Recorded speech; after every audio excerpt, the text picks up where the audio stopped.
Democrats like to say they truly care about illegal immigrants as human beings, but once in a while they slip up and reveal their true reasons for wanting open borders. Take a look. Tourism, construction, agriculture. I mean, you're going to have vegetables rotting in the fields. You're going to have construction sites that will lie dormant or certainly will struggle to get workers to be able to help make sure that they can make progress. Those folk who are coming across are the ones who are helping to put food on our table. Without them, we're not able to eat. Immigrants pick the food we eat, clean our homes, and look after the most precious in our families. We have a shortage of workers in our country, and you see even in Florida, some of the farmers and the growers saying, why are you shipping these immigrants up north? We need them to pick the crops down here. All right, here now with Reaction 2024, Republican presidential candidate Vivek Ramaswamy is back with us. Sir, how are you? Hey, good. How are you? All right, we had the border under control. I'm afraid about the drugs. I'm afraid about the human trafficking. I'm afraid about the cost. We cannot afford to feed, house, educate, offer health care and assistance to everybody that is entering this country. But also, what about those people on the terror watch list that we caught? But what about the people we didn't catch?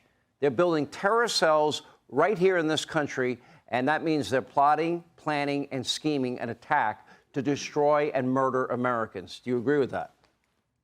I fully agree with that, Sean. And if you also look, you were just talking about the fentanyl crossing the southern border. That is also killing over 200 Americans per day on American soil. And so that's why I think we need to take this to the next level. Building the wall alone is not sufficient. This is killing Americans on American soil. That is a justification for using the U.S. military to actually secure our southern border. That's why I was the first candidate to say it. If we can use our military to secure somebody else's border somewhere else, we can certainly use our own military to secure our own southern border, and we need leadership to actually deliver on that. This is not that hard. Let me ask you, what do you think the motivation is? Why have they adopted a policy that they're going to leave the borders wide open and then lie to us and say that the border is secure, which if I hear it one more time, I hate being lied to, but between Mayorkas and Biden, they lie constantly. Well, it's like the Democratic Party of 2023, Sean. I really mean this. Sounds a lot like the Democratic Party of 1863. Just listen to some of those clips you played, using short-term economic justifications to justify illegal and immoral behavior. The vegetables will rot in the field. We need people to pluck our crops. This is the thing that Democrats were saying in the South in the 1860s to justify a different form of immoral and illegal behavior in the form of slavery. Now they're using that justification for illegal immigrants to be able to turn the other way and abandon the rule of law. Sean, I refuse to stand by and watch this idly. I'm actually going to the south side of Chicago on Friday.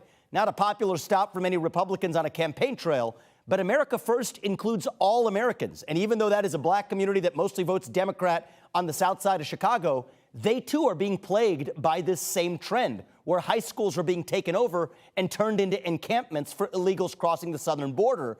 And they're every bit as angry about it as the people in New York. And so I think this is a unifying American issue to say we stand for the rule of law in this country, whether it's the Durham report, whether it's Neely, whether it's the whether it's the crossings in the southern border.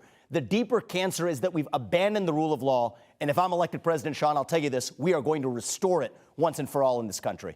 All right, Vivek Ramaswamy, thank you, my friend. Hey, Sean Hannity here. Hey, click here to subscribe to Fox News YouTube page and catch our hottest interviews and most compelling analysis. You will not get it anywhere else.